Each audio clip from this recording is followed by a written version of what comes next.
যেখানে মেলে বিন্দু জল সেখানেই গড়ে ওঠে সাগর অতল। আপনি আমার দায়িত্ব নেবেন। 2021 সালের 17 ফেব্রুয়ারি শাকিব খান চুক্তিবদ্ধ হন অন্তরাত্মার জন্য। সিনেমার গল্পকার ও প্রযোজক সোহানী হোসেন, যার সাথে রয়েছে শাকিবের সত্তার মতো নন্দিত সিনেমা। সে বছরের মার্চ মাস থেকে শুরু হয় সিনেমাটির শুটিং শুরু হওয়ার পর থেকে শাকিব খানের কিছু লুক ও দর্শনাবলীর সাথে শুটিং এর সময়কালের কিছু স্টিল পিকচার অনলাইনে মুক্তি পায় এবং দর্শক মহলে সিনেমাটি নিয়ে বেশ আগ্রহ সৃষ্টি হয়। কথা ছিল ওই বছরের রোজার ঈদে মুক্তি পাবে অন্তরাত্মা, কিন্তু সে সময় চলমান কোভিড-19 পরিস্থিতির কারণে পিছিয়ে যায় সিনেমাটির মুক্তি এবং পরবর্তীতে কয়েক বছর পেরিয়ে গেলেও নানান জটিলতায় আর মুক্তি পায়নি অন্তরাত্মা।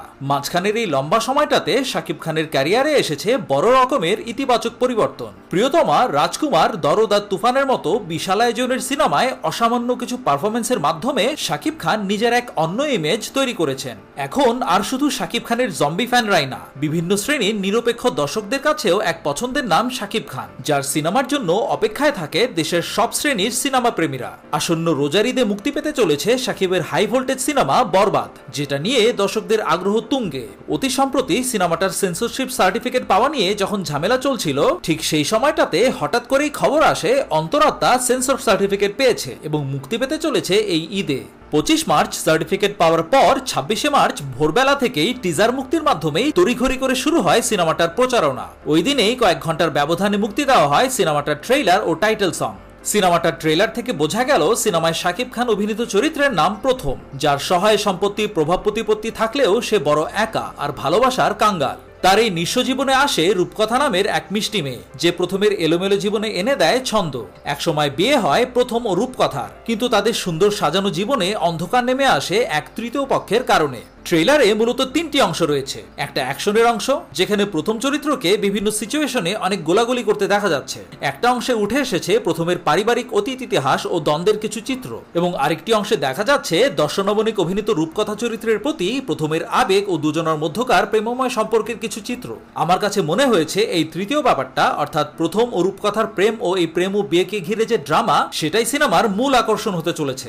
একে তো শাকিব ও দর্শনাকে ভীষণ সুইট আর গ্ল্যামারাস লাগছে, অন্যদিকে দুজনের মধ্যকার রসায়নও মুগ্ধ করার মতো। এর সাথে যদি মন ছুঁয়ে যাওয়ার মতো একটা সাউন্ডট্র্যাক থাকে সিনেমায়, তাহলে এই সিনেমার রোমান্টিক পোর্শনটা হবে পরিপূর্ণভাবে জমজমাট। ট্রেইলারে দেখানো অ্যাকশন পোর্শনটার মেকিং খুব দুর্বল মনে হচ্ছে। সেটা শুধু বর্তমান সময়ের বিবেচনায় নয়, 2021 সাল বিবেচনা করলেও এ ধরনের স্লো মোশন শট আর গোলাগুলির দৃশ্য খুব ক্লিশে।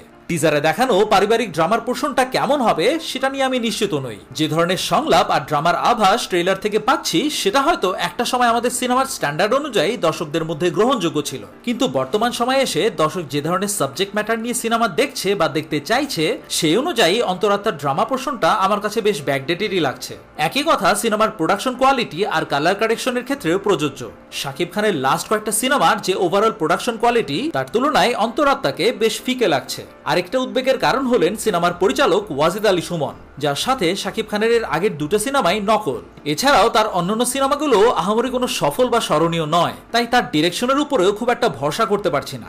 সব মিলিয়ে অন্তরাত্মার ঠিক এই সময়টাতে মুক্তির সিদ্ধান্তটা একেবারে নিজের পায়ে কোরাল মারার মতো আত্মঘাতী হয়েছে বলেই মনে হচ্ছে। একে তো আমাদের হল সংখ্যা অনেক কম, তার উপর বরবাদ ছাড়া ঈদের বাকি সিনেমাগুলোর হাইপও দর্শকদের মধ্যে যথেষ্ট পরিমাণেই রয়েছে। এই পরিস্থিতিতে তাড়াহুড়ো করে প্রমোশন করে আর অল্প কয়েকটা হল নিয়ে কারাকারি না করে 2-1 মাস পরে সিনেমাটা মুক্তি দিলেই সবচেয়ে ভালো হতো। সিনেমাটা যতই পুরনো হোক বা এর মান যাই হোক, রোমান্টিক পোর্শনটা ফোকাসে রেখে ভালোমতো প্রচারণা করলে সিনেমাটা সফল হওয়ার একটা সুযোগ থাকতো, যেটা এই পরিস্থিতিতে সম্ভব হবে বলে মনে হচ্ছে না।